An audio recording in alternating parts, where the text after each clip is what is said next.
This morning's scripture reading is from Isaiah chapter 53, verses 3-4. He was despised and rejected by mankind, a man of suffering and familiar with pain.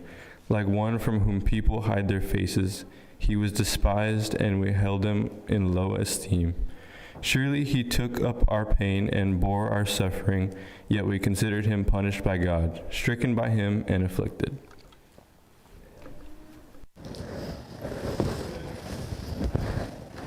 Grab your Bibles. Great job.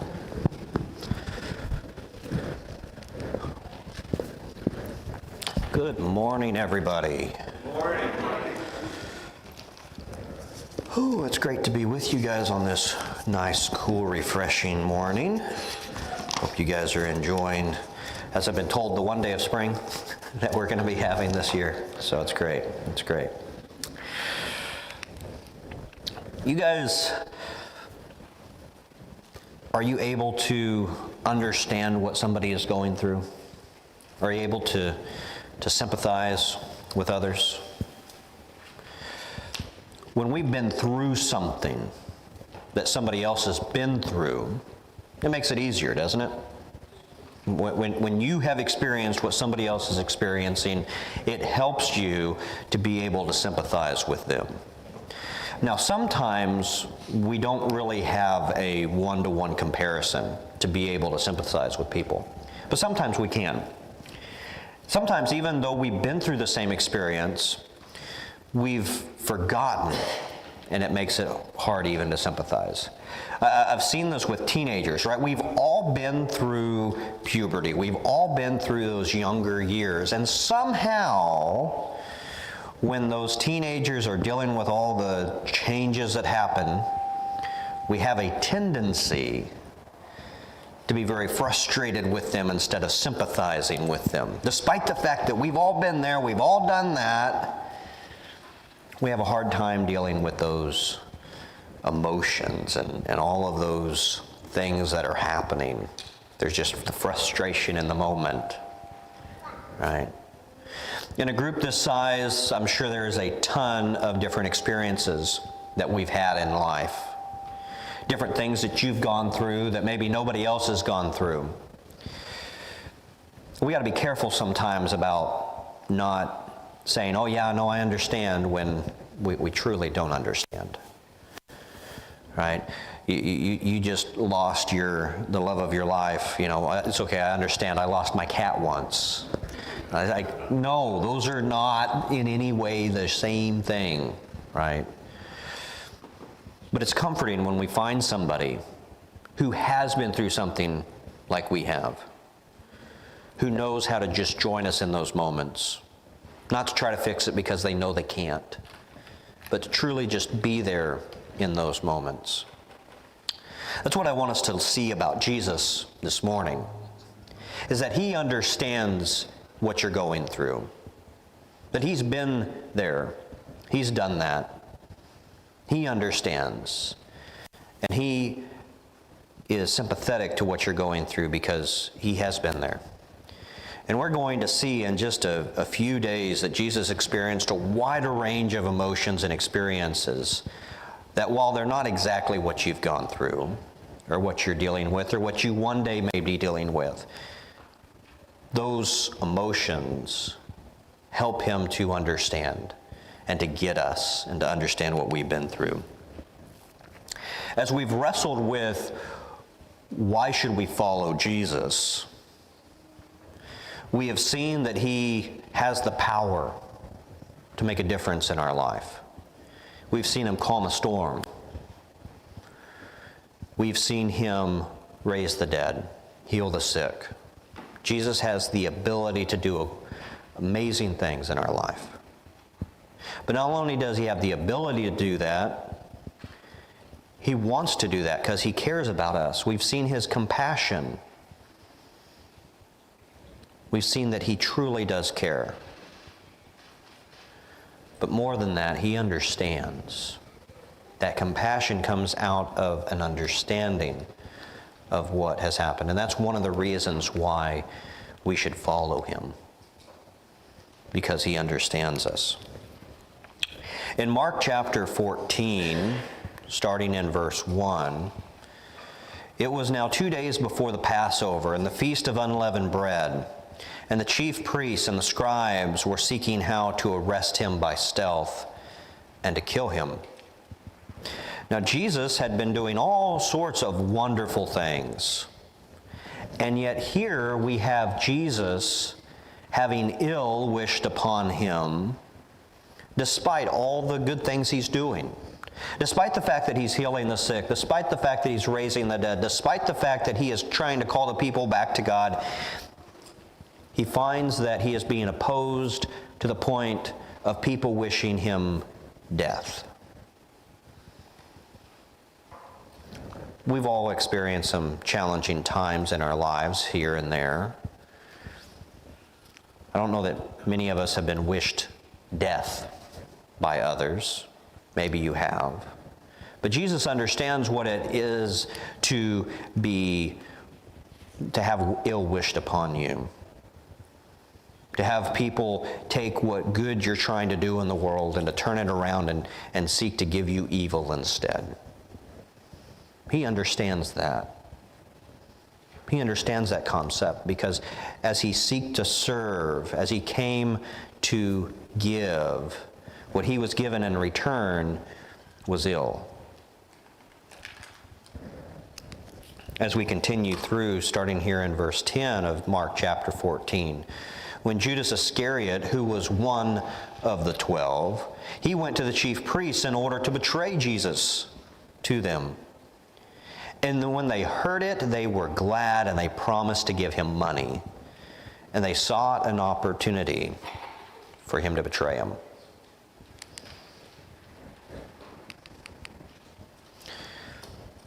Judas was a friend. Judas was one of the 12, one of the inner circle, one of those that Jesus looked at and said, "You can be like me. Come and follow me." Judas had walked where Jesus walked. He had slept where Jesus slept. He had eaten the same food that the rabbi was eating. And here one of his closest associates sought to betray him. I don't know that I've ever been betrayed, but maybe you have. Maybe that's something that you have experienced in your life, that you have had somebody near and dear to you harm you, betray you, seek to do you harm. Jesus understands what it's like to pour your life into somebody and to have them turn around and do you harm. Jesus gets it. Jesus understands that. We continue on here in Mark chapter 14, jumping down to verse 32. And when they went to the place called Gethsemane, he said to his disciples, "Sit here and pray." And then he took Peter, James, and John, and he began to be greatly distressed and troubled. And he said to them, "My soul is very sorrowful, even to the point of death. Remain here and watch." Have you ever been in distress? Been in turmoil? Been stressed out by the effects of life, the things that you're going through? Jesus understands that. Jesus understands what it means to have the world pressing in around you and you just don't know where to go. In those moments when we are being oppressed, in those moments when the world is pressing in and we don't know what we're going to do, we turn to those closest to us. It's one of the reasons why we gather on Sunday morning, because this body is our source of strength. We come to each other. We go to those who are closest to us, those we know we can trust, and we say, "I'm going through a difficult time. Pray with me. Pray for me. Be there with me." We need each other. And Jesus understood that. Jesus, as he looked forward to the cross, knowing what was coming, he was in great distress. He knew that Judas had left not to do something of value, but to betray him. Jesus understood what was going on. And Jesus turns to those who are closest to him and he says, I need your comfort, I need your strength, I need your support right now. Have you ever been there? Been there in a moment when you don't know where to turn, you don't know what to do, you need somebody to support you, to encourage you, to comfort you. And you turn to those friends. And I hope that they met you in that moment. I hope that they did watch through the night. What's that country song? You find out who your friends are? Right? Drop everything, come and help you out. I hope you have those friends. If you don't have those friends, I hope you are one of those friends. I hope you're one of those people who is long-suffering and steadfast when the world is crashing in around those you care about. And I hope you have those people in your life. Jesus understands. But look what happens next. Starting in verse 37. And he came, Jesus came, and found them asleep. And he said to Peter, Simon, are you asleep? Could you not watch with me for 1 hour? Watch and pray that you may not enter into temptation. The spirit is indeed willing, but the flesh is weak. He comes back. Jesus has been in distress. He's called his friends around him. He's called those who should be there to support him. And life has gotten in the way. Their own flesh has gotten in the way. And he finds those of his disciples, especially even those he was closest to, asleep. And he wakes up Peter and he says, Are you asleep? Could you not stay awake just a little bit and be there with me in that? Have you ever been abandoned by your friends? You called them up and you said, hey, I need you. I need you in this moment. And what you find is they don't have your back. Maybe in those moments when you need them, life gets in the way and they're like, man, I wish I could come, but I also have a flat tire. I was going to call you to have you come over and help me.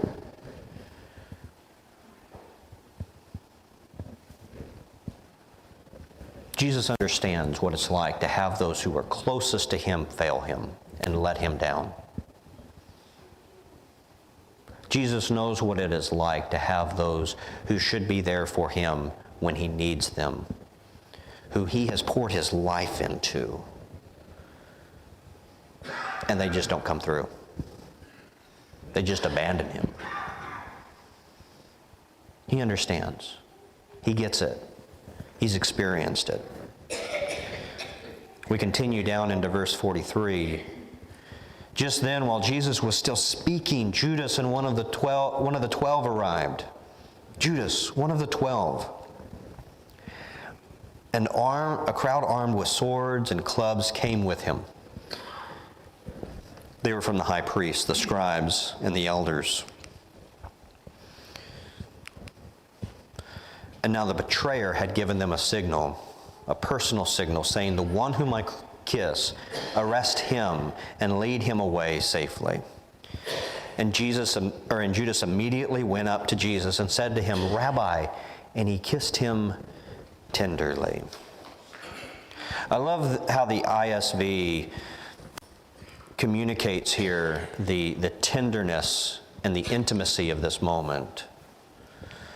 Here is one of the people that Jesus has poured his life into, who he has cared about, who he has tried to teach and to educate.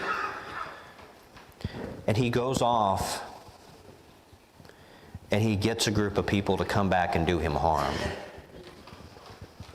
There's an inside joke about who he's going to give them a secret signal. And he goes up and he tenderly kisses Jesus. He greets him warmly. Rabbi.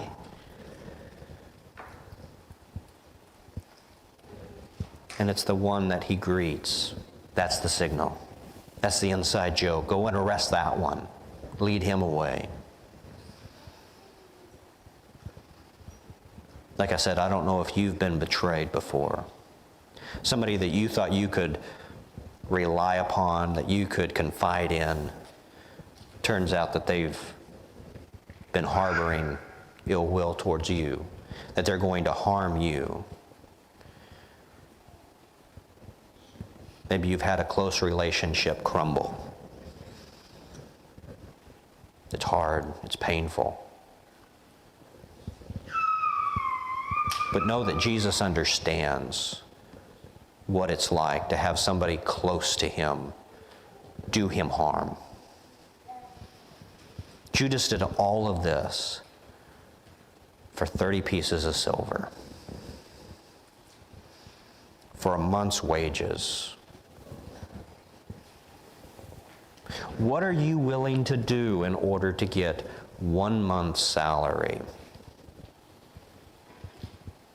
Are you willing to betray a friend, to harm somebody just for a 1/12 of your salary? Just to get a little bit ahead. Are you willing to do that? Have you had somebody do that to you? See, Jesus understands. He understands the feeling to have somebody near and dear to him tenderly betray him. To tenderly stab him in the back.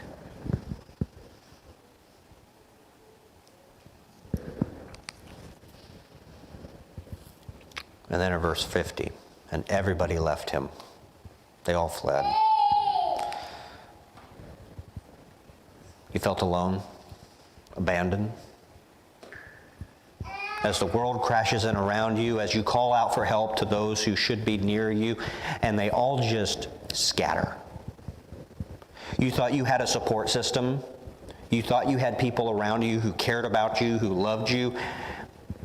And when the going got tough, there were no tough around you, and all the weak got going. And you found yourself standing there alone, abandoned, forgotten. It's hard.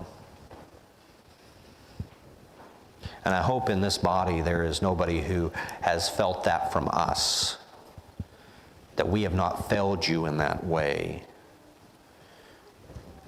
But I want you to know that Jesus understands that feeling of being left totally alone, totally abandoned. He gets it. He understands us in that way. In verse 56 and 57, Jesus then has people bring false witnesses against him, and their testimony didn't even all agree. And someone stood up and bore false witness against him, saying all of this. He stands there in shackles, being falsely accused. Have you ever had your character challenged, maligned, been falsely accused, had people say things about you that had no basis in reality? Jesus has. Though he had done no violence, no sin, no deceit was in his mouth, he was despised and rejected, falsely accused. And as a lamb before her shearers is silent, so he did not open his mouth. He understands. He understands. Some began to spit on him, and they covered his face, and they struck him, saying, "Prophesy." Guess who received him, or guess who did this, right? The guards received him with blows, mocked, and insulted, and harmed. Have you been mistreated? Have you been insulted? You've been berated? I hope you haven't. I hope you've never experienced anything even in the ballpark of this. And yet, even if you have, Jesus understands. He gets it. He's experienced such insults, such harm.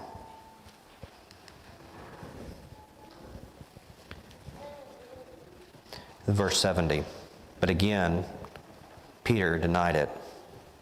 And after a little while, bystanders said again, Peter, certainly you are one of them, for you are a Galilean. But he began to invoke curses upon himself and swore, he said, I do not know this man whom you speak. Who is this Jesus? Then immediately the rooster crowed a second time. And then Peter remembered what Jesus had said to him that evening before. Before the rooster crows twice, you will deny me 3 times. And then he broke down and he wept. You ever been disowned? Anyone ever been like, no, I don't know him? Maybe it goes all the way back to those years when you were going through puberty and your mom showed up. Honey, here's your lunch. Don't know that person. Right? Maybe that's more recent in the other way, right? You showed up to that kid that you poured your life into. You loved them. You cared for them. You've clothed them. You've been through them in the heart and in all the emotions, and you show up at their school and they don't even know you. Never seen that person in my life.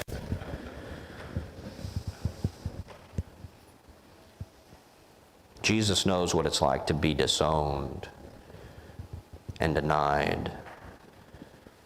I don't even know them. Peter, one of his star pupils, because the going got tough, was like, I've never heard of Jesus. Jesus of Nazareth. Is he some, like, there been something about this Jesus guy around? I don't even know. I'm just here for the fire, guys. Right? You ever been denied, disowned, abandoned by somebody who should know you and cares about you? We jump over to Mark chapter 15, verse 20. And when they had mocked him, they stripped him of the purple robe, and they put on his own clothes, and they led him away to be crucified. They had mocked him.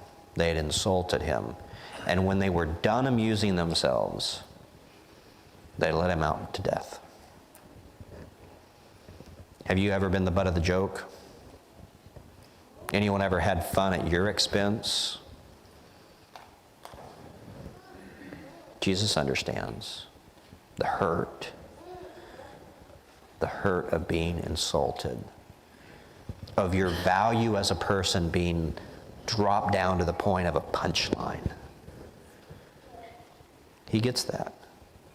He understands that. Jump down to verse 34. It was the 9th hour, and Jesus cried out with a loud voice, Eloi, Eloi, lama sabachthani, which means, my God, why have you forsaken me? Have you ever felt that not even God is there for you? You stood in the storm of life, and you felt like you were all alone. Everybody had abandoned you. There was nothing that you could do. You could not take on the storm. And it felt like even God himself had abandoned you. That you screamed out into the storm, Lord, where are you? And he was just absent. As Jesus hung upon the cross, that feeling, that seeming separation between him and a God who cares was so distant. He understands that feeling. He understands. He gets that. But there's a greater truth that I have to point this out. It's not part of the Mark study. But it's something that's so important that we understand here. Because when Jesus cried out, I understand that feeling of being separated from God, as he hung there on the cross, suffering, knowing that feeling of separation, Jesus knew that God had not. Because what he was actually saying in that moment was he was quoting from Psalm 22. My God, why have you forsaken me? Why are you so far from saving me from my groaning? Oh my God, I cry out to you day, but you do not answer. By night, and I find no rest. Can you relate to those words? Jesus could relate to those words, and yet we jump down to verse 23. And here's what Jesus was proclaiming as he hung there on the cross. You who fear the Lord, praise him. You offspring of Jacob, you glorify him. Stand in awe of him, all you offspring of Israel. For he has not despised or abhorred the affliction of the afflicted. He has not hidden his face from him, but he has heard when he cried to him. Psalm 22 declares that God is with the Messiah, that he has not abandoned him, and that this is for their salvation. And as Jesus hung upon the cross, understanding that feeling of separation between him and God, he said, but I know something. What is going on right here as everyone has abandoned me? As I am in here suffering, as I have been insulted, what I know is that this is for the salvation of mankind. That God is in this moment, that he is here with me, that this is meant for your salvation. Everything Jesus went through, from the time of his birth until the time of his death, was for us. And he came for the purpose. He came for the purpose of dying upon that cross that day. That was why he came. He suffered all of those things that we might be able to be united with him. That's why he did it. So as you go throughout life, and you experiencing all these different experiences, and you suffer through these different things, know that Jesus understands. And know that God, despite the fact that you might feel like you're in the storm and there is no one with you and that God has abandoned you, know that God is there with you in that moment. That he has not abandoned you. And even if the physical salvation will not come, know that the spiritual salvation has already come. And that the fleetingness of this life is nothing in comparison to the glory that is to come. So the question is, will you follow him?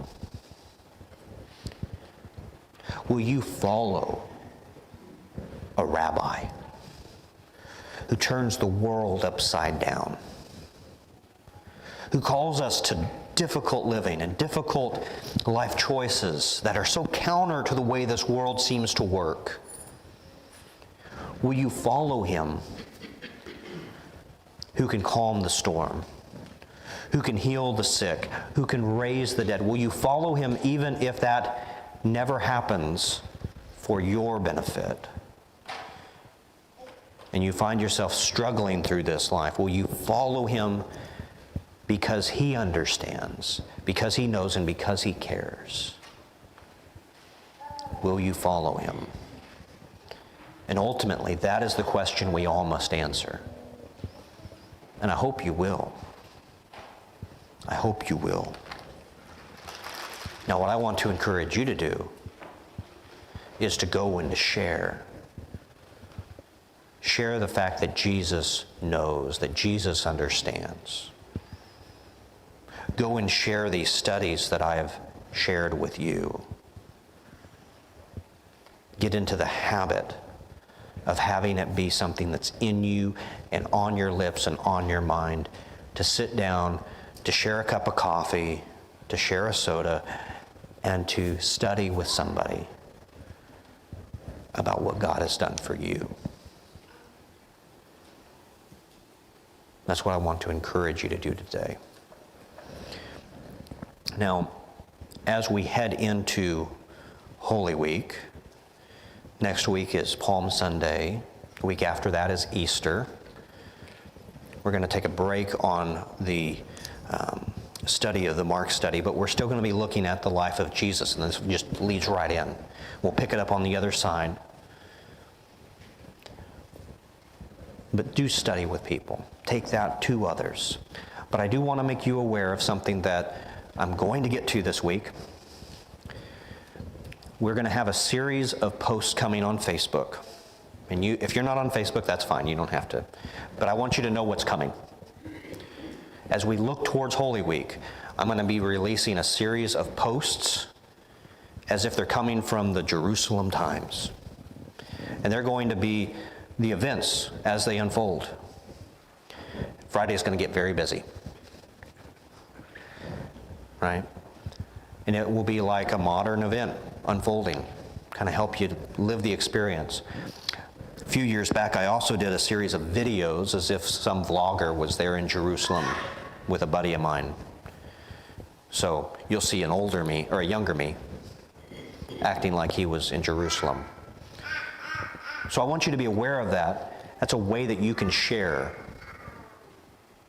with others the wonder of the Easter message. So there's lots of ways you can go and share. You can share through studying with others. You can share by sharing those posts. You can share by sharing these sermons. We have them saved on YouTube. We have them saved on Facebook. You can invite people to come. Come on Easter. Come on Palm Sunday. It's going to be a great time as we think about these events.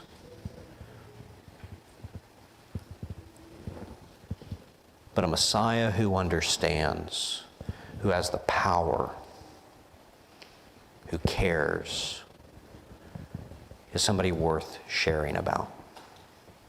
And I want to challenge you to go and to share with others.